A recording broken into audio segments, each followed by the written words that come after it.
காஞ்சிபுரம் மாவட்டத்தைச் சேர்ந்த சாந்தகுமார் இந்திய குடியரசுக் கட்சியினுடைய இளைஞரணி தலைவராக உள்ளார்.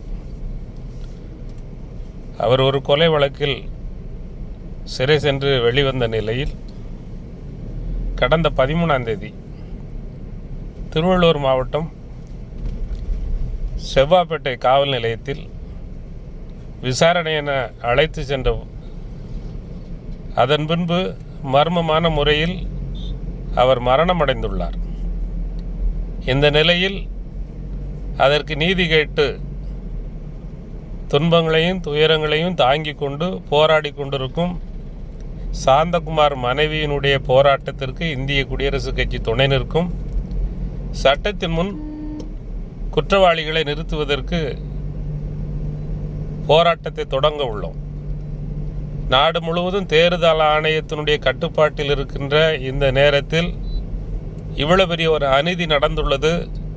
தேர்தல் ஆணையமும் தமிழகத்தினுடைய காவல்துறை, உள்துறை இதனை கருத்தில் கொண்டு நடவடிக்கை எடுக்க வேண்டும் என்று இதன் மூலம் தெரிவித்துக் கொள்கிறோம்.